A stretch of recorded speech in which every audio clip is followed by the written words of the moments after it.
The galaxy was burning. Stars that once shone with peace now lit up battlefields where fleets clashed and civilizations crumbled.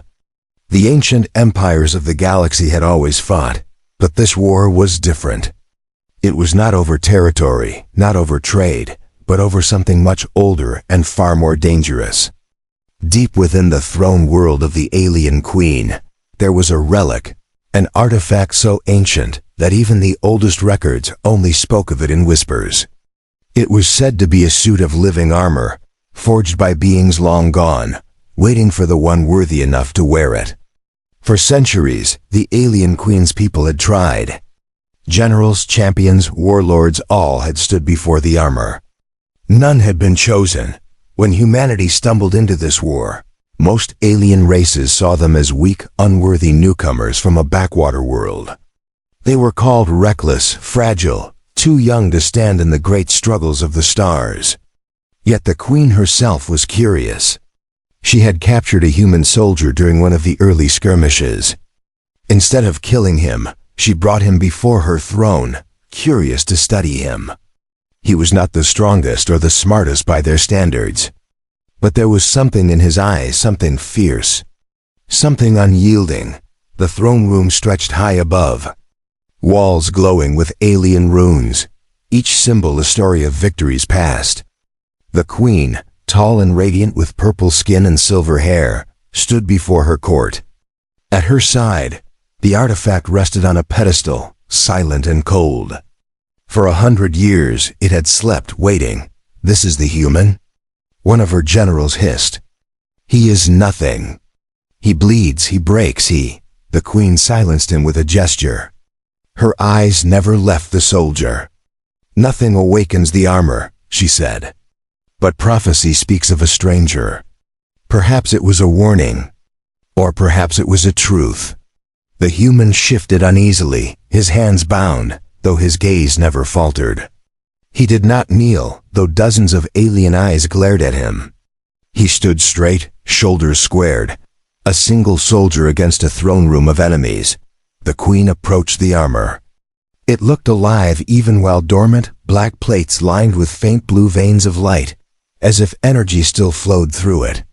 She lifted her hand, then pointed toward the soldier.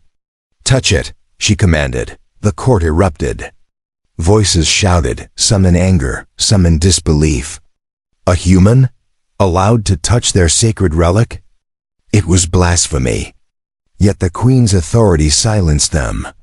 The soldier was pushed forward. He looked at the armor, then at her. His jaw tightened, but he stepped closer. The moment his hand brushed the armor, everything changed. The runes across the walls flared to life, flooding the chamber with light.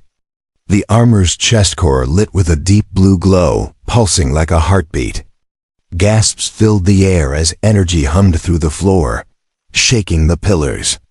The soldier stumbled back, but the armor moved, as if it had awoken from centuries of sleep. "It responds," whispered one of the priests, falling to his knees. "No." A general snarled. "It cannot. He is human. He is not of us."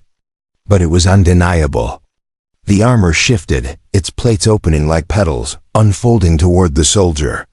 He tried to back away, but it clamped to his chest, latching onto him with a surge of light. The bindings on his wrists shattered, burned away as the suit's power coursed through his body.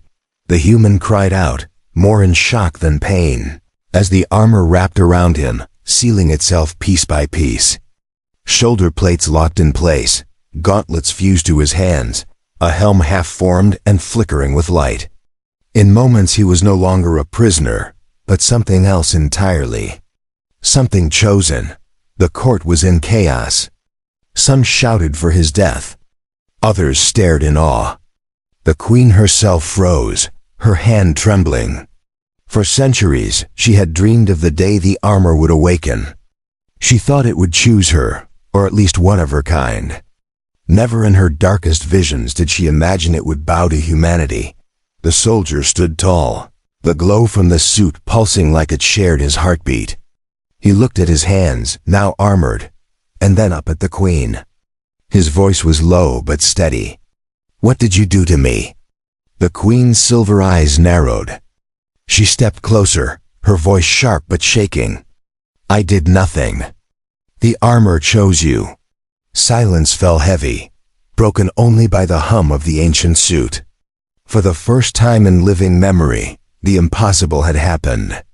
The sacred armor had awoken, and it had bowed only to humanity. The chamber still glowed with the lingering power of the awakened armor. Alien lords and generals shouted in disbelief, their voices echoing off the vaulted walls. Guards gripped their weapons, unsure if they should attack or kneel. The human soldier, breathing hard, stood in the center, wrapped in black and blue plates that pulsed with living light. Every step he took made the floor vibrate, as if the armor itself carried the weight of a forgotten empire. The queen lifted her hand, silencing the storm of voices. Her gaze locked on the soldier. "Stop," she commanded her guards, though her voice carried both command and uncertainty. "No one touches him." The human turned, his eyes scanning the room.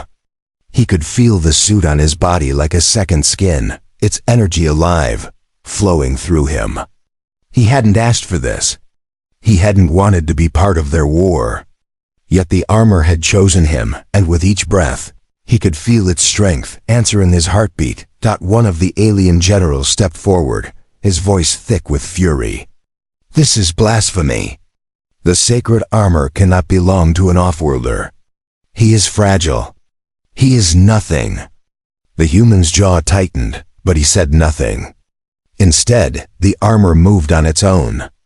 A faint hum built inside the chestplate, and glowing symbols rippled across its surface. The general reached for his blade, but the queen's voice cut through the hall like steel. "Enough!" she roared. "The armor has spoken." Gasps swept the court. To many, her words were betrayal.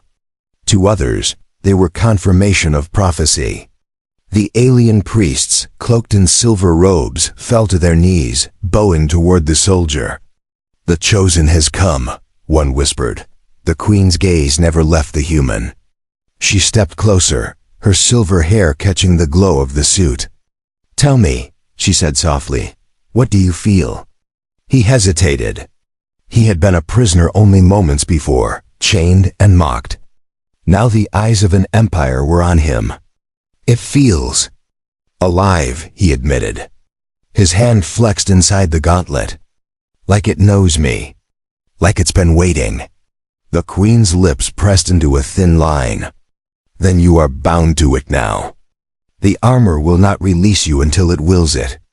You are no longer a man alone. You carry the will of the ancients." Her words struck him hard. He didn't want destiny. He wanted to survive, to find a way home. But as the armor pulsed again, he knew there was no going back. The generals grew restless. "We cannot accept this." One barked.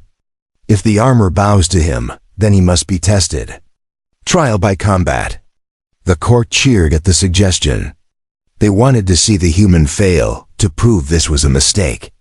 The queen's eyes narrowed, but after a long pause, she gave a single nod. "So be it. If he is chosen, he must prove it." The human's chest tightened. Trial by combat, he had heard enough to know what that meant. They would throw him against their strongest warriors, and they would not hold back. The queen turned to him. "Will you accept?" He met her gaze, seeing the flicker of something behind her cold command. Curiosity, doubt, or something else? Slowly, he nodded. "I don't have a choice, do I?" A faint smile touched her lips. "No, but neither does destiny." The trial was set for the next day. That night, the human was taken to a chamber guarded by soldiers. He paced the floor, the armor refusing to leave his body. No matter how he pulled at it, it clung to him, fused like skin.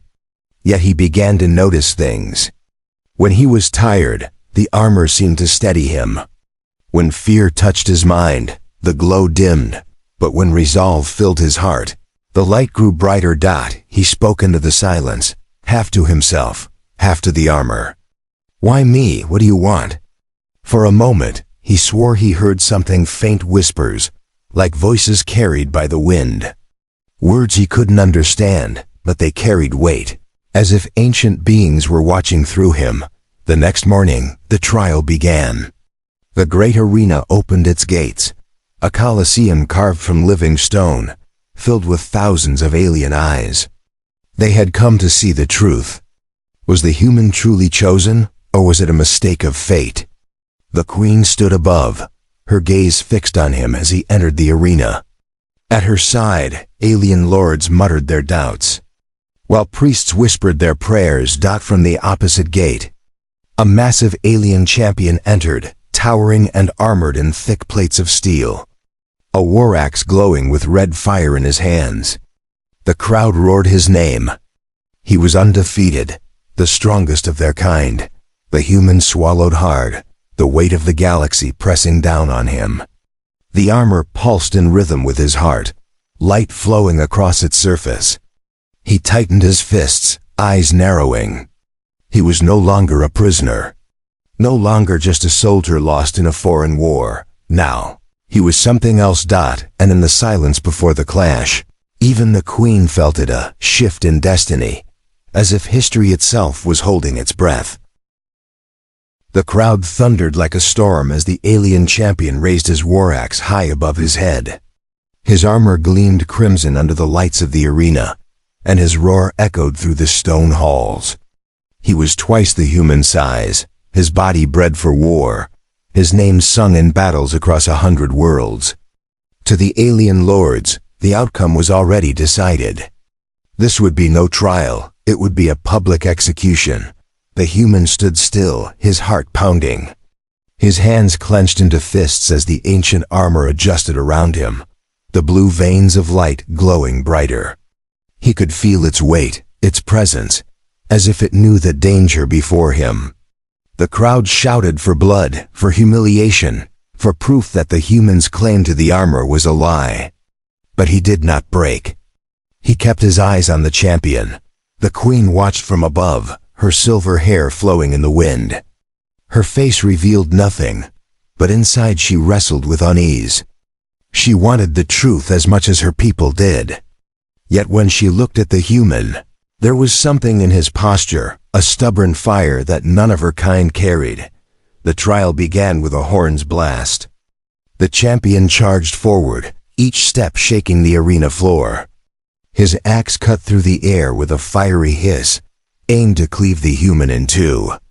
The soldier barely managed to roll aside, the blade striking the ground with an explosion of sparks. Dust rose around them as the crowd cheered. The human scrambled to his feet, the armor shifting to shield him. Energy pulsed through his veins, and suddenly his movements grew faster, lighter. The champion swung again, but this time the human raised his armored arm. The axe slammed against it with a deafening crash. The crowd gasped as the human stood firm, the armor absorbing the blow. The champion snarled, pulling back for another strike, but the human stepped forward, punching with his gaunted fist. Blue light surged as his blow landed square against the champion's chest. The massive alien stumbled back, roaring in anger. The human's chest rose and fell as he realized the truth. The armor wasn't just protecting him. It was fighting with him, amplifying his strength, making his every move sharper, stronger. But he also knew it wasn't limitless. It responded to his will, his resolve. Fear dimmed its glow. Determination made it burn. The champion recovered and rushed again, his axe blazing with crimson light. This time, the human didn't run. He stepped into the attack, sliding low beneath the swing, then striking the alien's leg with a precise kick. The champion roared in pain, stumbling. The crowd erupted in shock. The queen's lips parted slightly, surprise flickering across her face. He was not winning through brute force. He was winning with cunning, with resilience, with the same stubborn spark that had drawn her curiosity in the first place. The duel raged on, sparks flying as steel clashed against ancient light. The champion struck again and again, each blow heavy enough to shatter stone, but the human endured. He blocked, dodged, and countered, never letting fear consume him. Slowly, the crowd's cheers shifted. They had come to see him fail, yet now they leaned forward, their voices rising not only in anger, but in awe. The final clash came when the champion raised his axe for a killing blow. The human stood his ground, the armor pulsing like a living heart. He shouted, more to himself than anyone else, and thrust both arms forward. The armor released a burst of blue energy, a shockwave that sent the champion flying across the arena. The giant warrior crashed into the stone wall, his weapon shattering. Silence fell. The human stood alone, breathing hard, the glow of the armor lighting the dust-filled air. Slowly, the champion groaned, then rolled onto his side. His axe lay broken, his strength spent. He did not rise out. The crowd erupted in chaos. Some shouted in fury, others in disbelief, but many stared in stunned silence. A human, fragile, weak, unworthy, had stood against their strongest warrior and endured.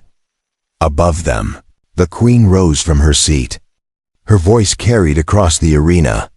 "The armor has spoken," she declared. "He is chosen." The priests fell to their knees, chanting. The generals clenched their fists, their faces dark with rage. The queen's eyes lingered on the soldier, her voice softer now, though none could hear but her. "Who are you, human? And why does destiny bow to you?" The soldier, chest heaving, looked up at her. He did not answer. But the armor pulsed again, brighter than ever, as if it already knew the answer that no one else could yet see. The arena was slow to empty. The echoes of the trial still lingered, whispers chasing through every corner of the empire. A human had worn the sacred armor. A human had stood against their champion and endured. To some, it was a sign of prophecy fulfilled. To others, it was humiliation, a scar upon their pride. The empire was divided, and at the center of it stood the queen. She sat alone in her private chambers, the silver glow of the night casting soft light across her face.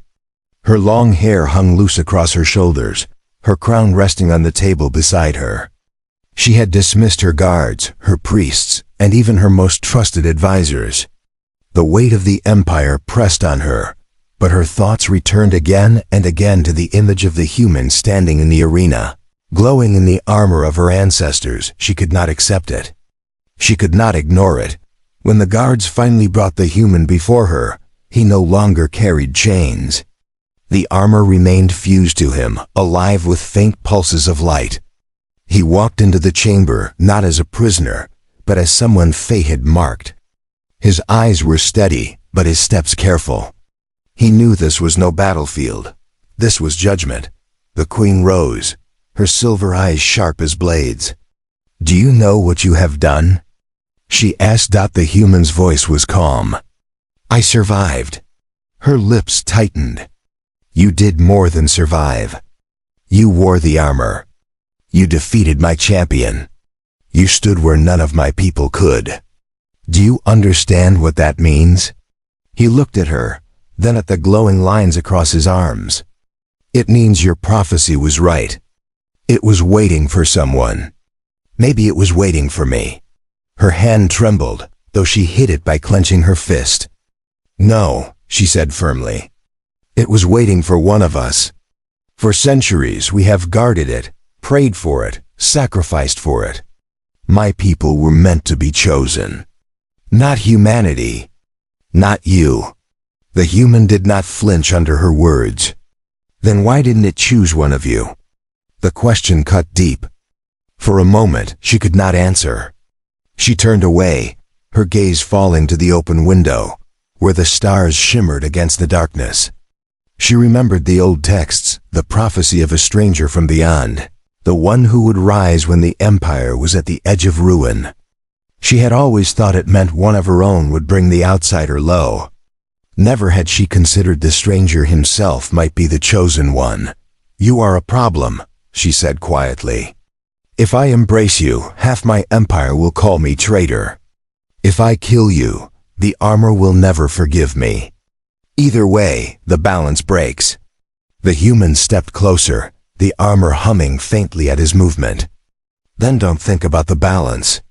Think about what comes next. You said your people needed someone to unite them. Maybe the armor didn't care what species that person was. Maybe it only cared about strength. Her head turned sharply, eyes flashing. And you call yourself strong? You are fragile. You live short lives. You have no empire, no legacy, no throne. How could you carry what my people could not? He held her gaze without fear.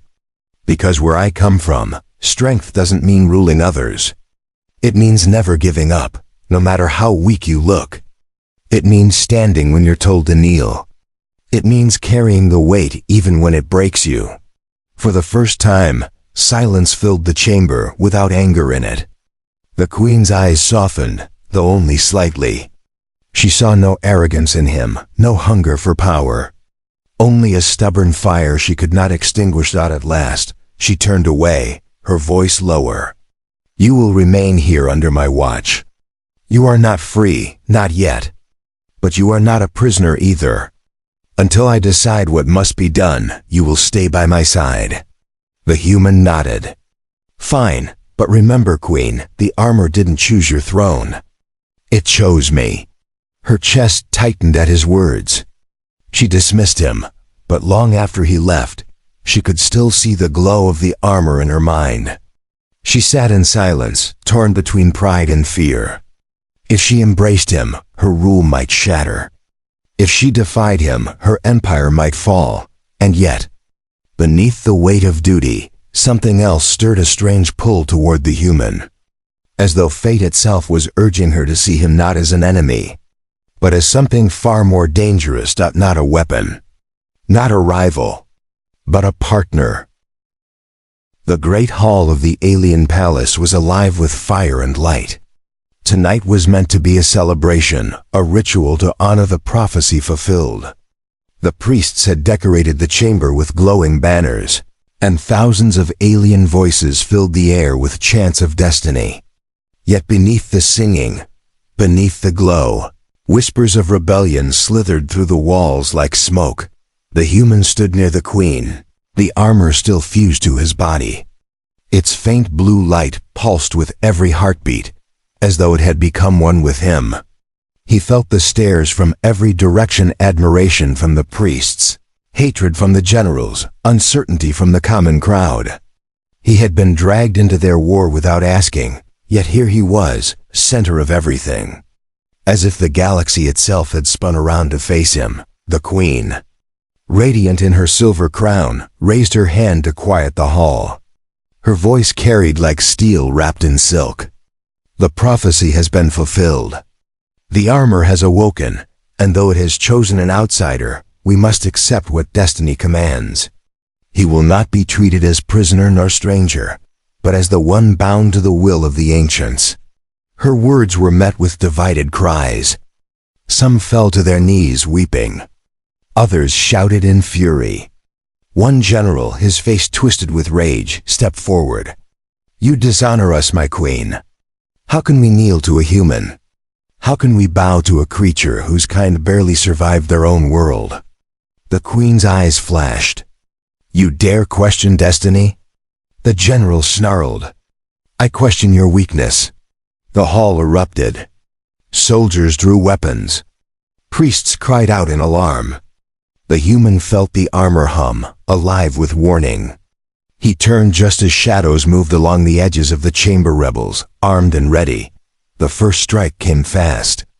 A blade of crimson fire slashed toward the queen. Without thinking, the human moved, the armor surging with light. His gauntlet rose, catching the strike mid-air. The impact shook the floor, sparks scattering, but the blade did not pierce him. Gasps filled the hall as he shoved the attacker back with a burst of blue energy. Traitors! The queen's voice thundered. You would spill blood in my court? The generals did not hide their defiance.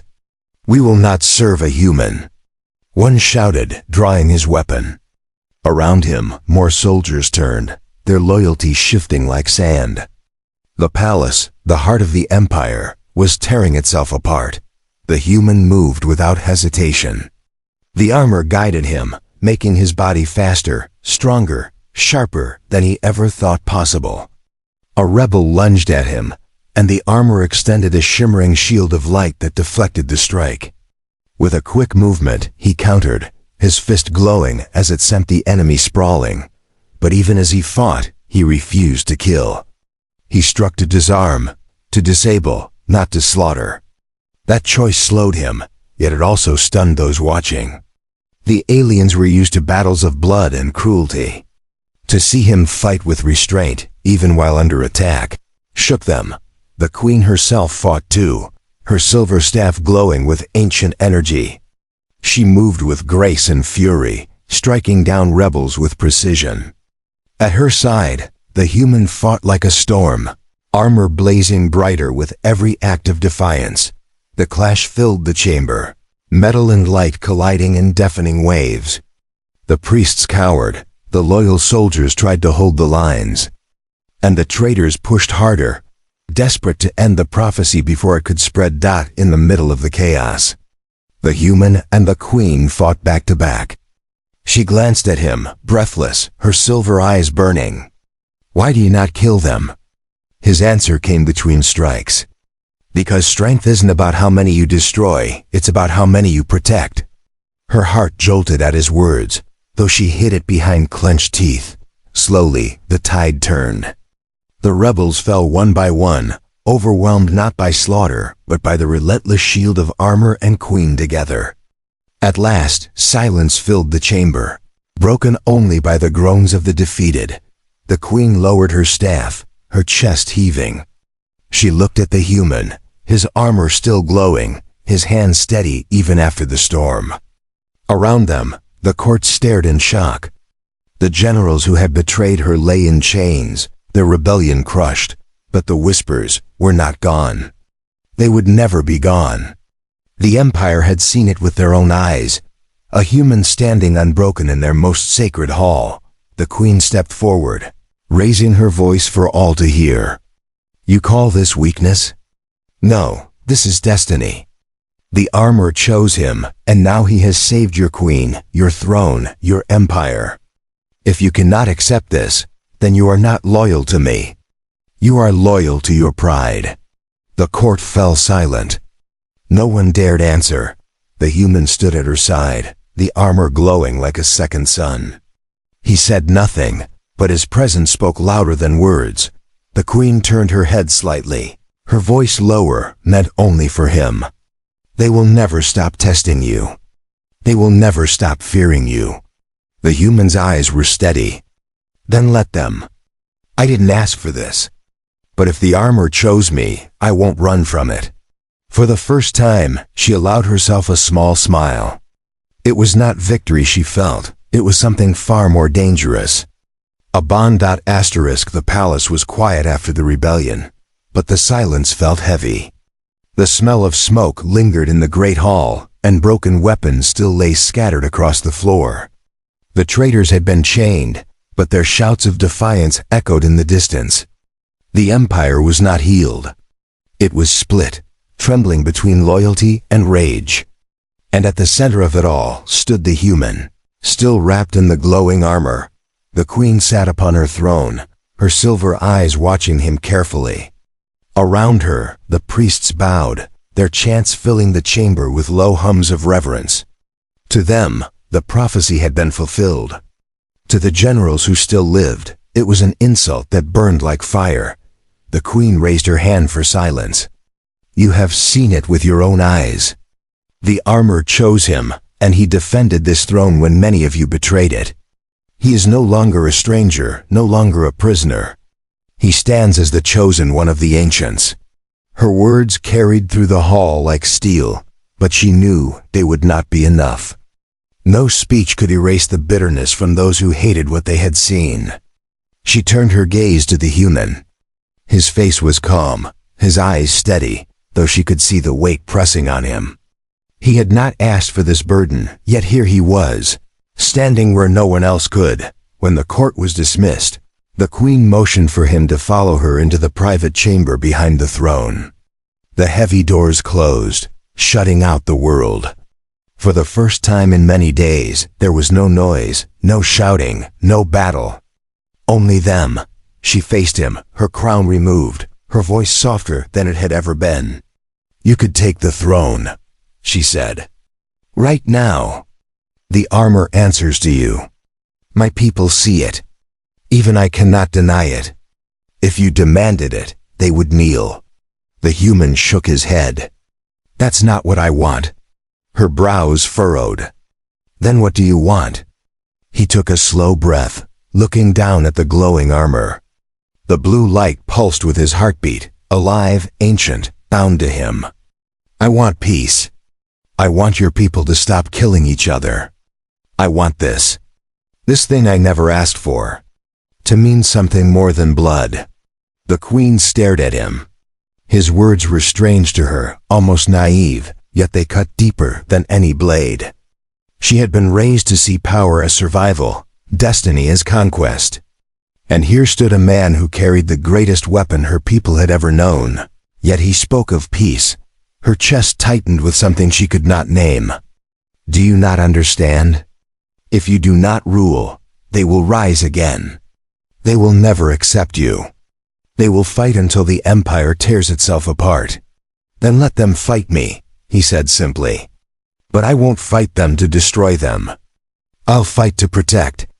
If that's what this armor wants, then that's what I'll give it." The queen stepped closer, her silver hair catching the glow of the armor. "You would risk your life again and again for people who spit on you? Who call you weak? Who would rather see you dead?" His eyes met hers without wavering. "That's what strength is. Not giving up when others would." Her breath caught. In that moment, she understood why the armor had rejected her people. It was not because they were weak. It was because they had forgotten what true strength meant. They had worshipped power, but they had abandoned sacrifice. This human, fragile by their standards, carried a strength greater than any of them. Slowly, she lowered her gaze, her voice quiet. "Perhaps destiny is not as cruel as I thought." The armor pulsed brighter, filling the chamber with light. Its glow spread across the floor, climbing the walls, illuminating the ancient runes carved into the stone. The priests outside gasped as the whole palace trembled, the armor's power surging outward like a wave. For the first time in centuries, the relic was not just awake, it was alive. The queen looked around in awe. "What is it doing?" The human's voice was steady. "It's answering us." The light poured into the city, across the empire, carried by channels of ancient stone that had lain dormant for generations. Everywhere, the people saw the glow and felt the hum. It was not a call to war. It was a call to unity. The queen turned back to him, her eyes wide. "You've changed everything." He gave a faint smile. "No, the armor did. I just listened." In that moment, she felt something she had not felt in many years' hope. She stepped closer, standing beside him, no longer above him, no longer against him. Together, they watched as the light filled the night sky. Across the empire, voices rose. Not in rebellion, not in anger, but in awe. The queen whispered, almost to herself, "The armor bows only to humanity. But perhaps humanity bows to none." And for the first time, she believed it.